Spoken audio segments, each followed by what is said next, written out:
నమస్కారం ఫ్రెండ్స్, జై శ్రీ గణేష, జై శ్రీరామ్. ఇప్పుడైతే నేను రాహుల్ కళాకార్ వాళ్ళ వర్క్షాప్కి అయితే వచ్చేసాను. ఉప్పల్ నుంచి నాగోల్ పోతుంటే నాగోల్ మెట్రో స్టేషన్ దాటిన తర్వాత పిల్లర్ నంబర్ C821కి లెఫ్ట్ సైడ్లో ఈ వర్క్షాప్ ఉంది. ఆపోజిట్లో అంటే రైట్ సైడ్లో కూడా వీళ్ళ ఇంకొక వర్క్షాప్ ఉందన్నమాట. సో ప్రస్తుతానికైతే ఇక్కడ భారీ విగ్రహం రెడీ చేస్తున్నారు. సుమారు 15 feet హైట్ ఉంటుంది అనమాట. ఈ కంప్లీట్ ప్రాసెస్ అయితే టోటల్గా అయితే 4 hours పడుతుంది. ప్రస్తుతానికైతే పిఓపిలో కొబ్బరి పీచుని వాళ్ళు డిప్ చేసి అక్కడైతే స్వామివారి అచ్చులు అయితే పెడుతున్నాం అనమాట. ఈ టోటల్ ప్రాసెస్ అచ్చులో పెట్టడమే సుమారు 3.5 hours పడుతుంది. అండ్ ఒక 15 minutes పడుతుంది అనమాట కంప్లీట్గా డ్రై కావడానికి. డ్రై అయిన తర్వాత స్వామివారి విగ్రహాన్ని లేపి అచ్చుది డిఫరెంట్ పార్ట్స్ అయితే బయటికి తీస్తారు. అండ్ ఈసారి రాహుల్ కళాకార్ వాళ్ళ వర్క్షాప్లో 4 feet నుంచి 15 feet హైట్ వరకు అయితే విగ్రహాలు చేస్తున్నారు. అండ్ టోటల్ 40 varieties అయితే ఉన్నాయి అనమాట.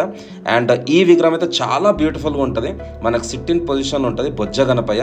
అండ్ తొండం మీద స్పెషాలిటీ ఏంటంటే మన అయోధ్య రామ్ లల్లా విగ్రహం అయితే ఈసారి మన సీనన్న చేయించాడు. ఇక్కడ స్వామివారి దంతాలు అట్లనే చెయ్యి కూడా చాలా పెద్దగా ఉన్నది. సో ఈ వీడియో అయితే మీరు లాస్ట్ వరకు చూడండి. నెక్స్ట్ అయితే కంప్లీట్గా మీకు టైం ల్యాబ్స్ ఉంటుంది అండ్ బ్యాక్గ్రౌండ్లో మ్యూజిక్ ఉంటుంది. సో ఇట్లనే సపోర్ట్ చేస్తుండండి. ఇంకా ముందు ముందు మంచి కాంటెంట్ మీ ముందుకు తీసుకొస్తాం. మీ ఫ్రెండ్స్ అందరికైతే ఈ వీడియో షేర్ చేయండి. Thanks a lot for the beautiful support.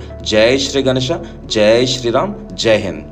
Ganesh Maharaj కి, గణపతి బప్ప, మంగళ మూర్తి. చలో ఫ్రెండ్స్, ఇప్పుడైతే చాలా పెద్ద విగ్రహం అయితే ఆల్రెడీ కాస్టింగ్ అయిపోయింది. ఇప్పుడు డై నుంచి బయటకు తీస్తారు మన శంకర్ అన్న అండ్ టీమ్. సో చలో అన్న, స్టార్ట్ చేయండి అన్న.